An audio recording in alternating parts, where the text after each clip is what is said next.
Bueno, vamos a ver ahora qué pasa cuando estamos haciendo de vuelta la reacción de los complejos de cobalto. Habíamos llegado a este punto a temperatura ambiente. Ahora vamos a poner un frasco en un baño de hielo, otro en agua caliente, por eso está la manta calefactora, y vamos a ver qué es lo que sucede. No estoy agregando ni quitando nada, solamente estoy cambiando la temperatura. Después de un rato, lo que vemos es que aquel que estuvo a baja temperatura tiene un color rojo más intenso, que es indicador de que hay más exaacuo, es decir, que la reacción fue hacia reactivos, retrocedió hacia reactivos si lo vemos en términos de grado de avance. Mientras que el que estuvo en agua caliente tiene un color azul más intenso, lo cual tiene que ver con que la reacción avanzó hacia productos. Entonces, ¿por qué pasa esto? Vamos a resumirlo. Tenemos nuestra reacción a 25 grados con cantidades parecidas de los dos componentes, rojo y azul, y que por eso tenemos un color violeta. Enfriamos y tenemos un color rojo, o sea que predomina el hexaacuo cobalto, y calentamos, predomina el tetraclorocobalto. Entonces, la única explicación, ya que no hemos cambiado la cantidad de cobalto que tenemos en el sistema, que está tapado y lo único que hicimos fue cambiar la temperatura, es que si cambia esta relación, en un caso enfriando, esta relación se hace más pequeña y calentando esta relación se hace más grande, quiere decir que la constante de equilibrio cambia con la temperatura. Y que cambie con la temperatura me está diciendo que, bueno, me tengo que preguntar cómo cambia a través de con la temperatura. Cambia a través de delta G, porque delta G a su vez es función de la temperatura. Recordemos que delta G es delta H menos T por delta S. Bueno, ¿cómo analizamos la dependencia de la constante de equilibrio con la temperatura? Por supuesto que es absurdo dividir por la temperatura el delta G0 y sacar, digamos, no, porque acá tenemos una dependencia con la temperatura. Entonces, operamos de forma análoga a como lo hicieron con Kleiper y Clausius, cuando analizaron la presión de vapor en función de la temperatura. Y esto quiere decir, bueno, derivamos y luego integramos, considerando que el delta H de la reacción es constante en este intervalo de temperatura. Esa es una suposición fuerte, no terrible, pero hay que saber que uno está haciendo esa suposición por simplicidad, porque eso nos va a permitir sacar delta H sobre R de la integral, y lo que llegamos es a una expresión que es bastante parecida a la de Clapeyron-Clausius, nada más que acá son las constantes de equilibrio y este delta H0 es el delta H de la reacción. Bien, ¿qué conclusión sacamos? Que como este número es negativo, si T2 es mayor que T1, este número va a ser negativo, entonces la constante de equilibrio a una temperatura mayor va a ser mayor que la constante de equilibrio, digamos, a 25 grados centígrados, dependiendo del signo que tenga delta H0.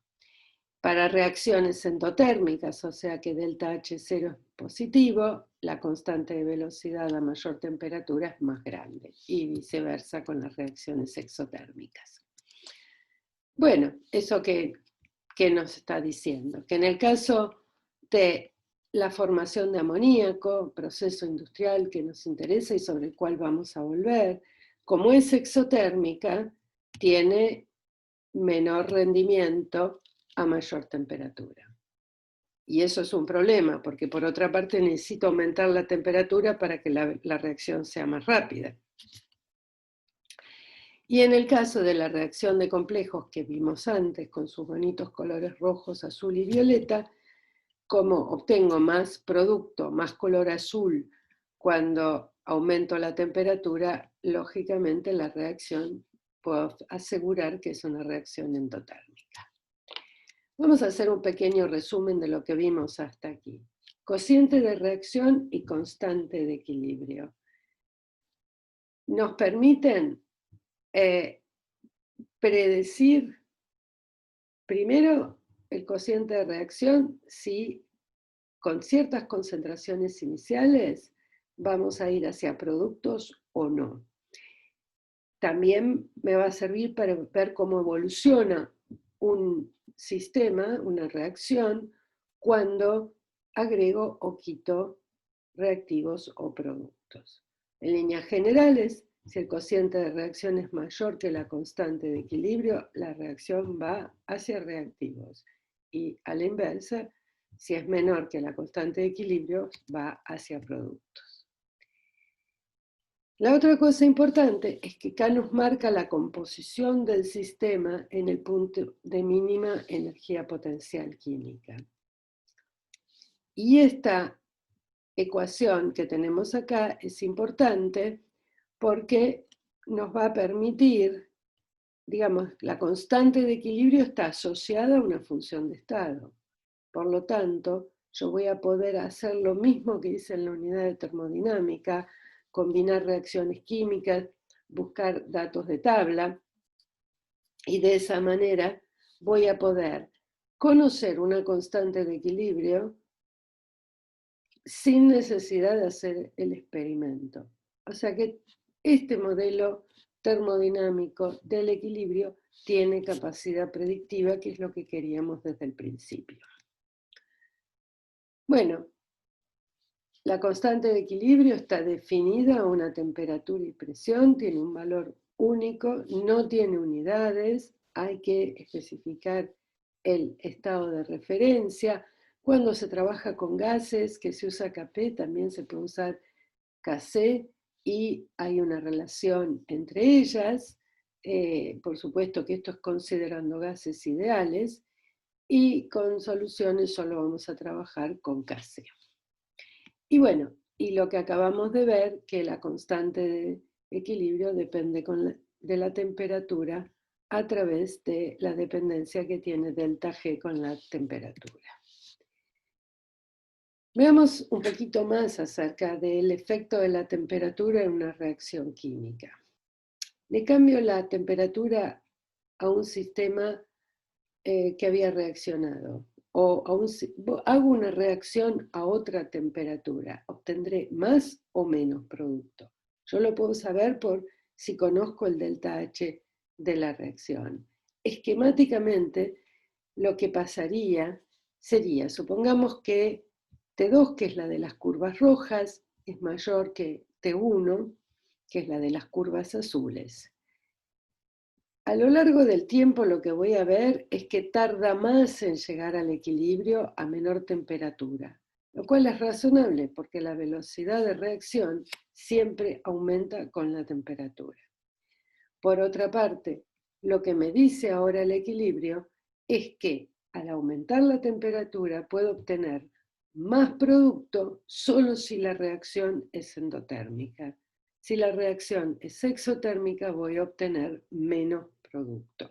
Desde el punto de vista práctico no se está diciendo eso. Bueno, acá la constante de equilibrio nos está marcando la composición del sistema, en ese punto donde la energía potencial química es un mínimo. Eso no quiere decir que la composición en el equilibrio sea única. Todo depende de las condiciones iniciales, pero se llega a un equilibrio caracterizado por una constante termodinámica K. Veamos con un ejemplo cómo varían K y Q con las condiciones iniciales. Tomemos el caso de una reacción muy sencilla, que es la descomposición del pentaclorofósforo digamos, esto es una molécula que tiene 5 fósforos, 5 cloros, un fósforo, y se va una molécula de cloro y me queda un fósforo unido a 3 cloros. Esa es la reacción que está ocurriendo. Se está, digamos, rompiendo un par de enlaces fósforo-cloro. Esta reacción ocurre en fase gaseosa.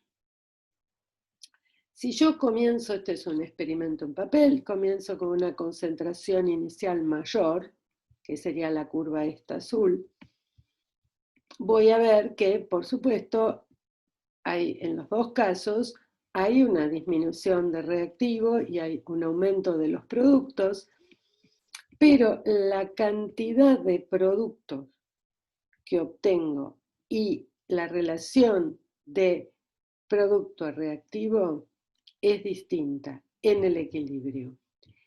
¿Eso por qué? Porque en todo momento, yo para calcularlo, y responde a esto, yo no puedo haber creado o destruido átomos de fósforo. Por lo tanto, todo el fósforo cloro 5 que yo puse inicialmente tiene que estar presente en mi sistema como fósforo cloro 3 o como fósforo cloro 5.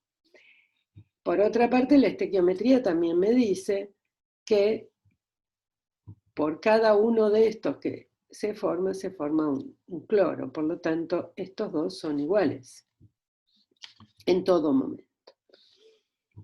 Yo puedo calcular entonces el cociente de reacción, la constante de equilibrio, y lo que vemos es que el cociente de reacción sí depende de las condiciones iniciales.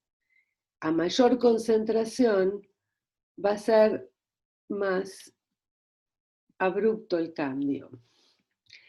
Mientras que la constante de equilibrio, como ya insistimos, no depende de las condiciones iniciales, sí la composición del sistema. Vamos a ver un poquito mejor esto en un experimento pensado de, llegamos al equilibrio, tenemos una cierta composición dada por este grado de avance, quiere decir que tenemos moles de C, de D, de A y de B en el equilibrio. Y ahora lo que estamos haciendo es agregar una cierta cantidad de moles de A. Y entonces, ¿qué pasa? Me fui del equilibrio.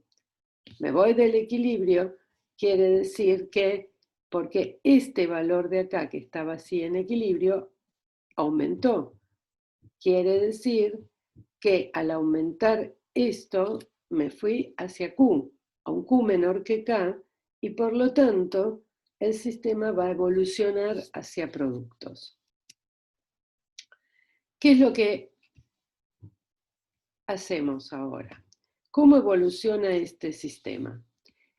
El sistema fue aquí y es como, también lo podría considerar que pasaría si yo hubiera partido con más moles de A aquí, hubiera tenido un G de reactivos mayor y el sistema hubiera evolucionado y evoluciona hacia otro mínimo.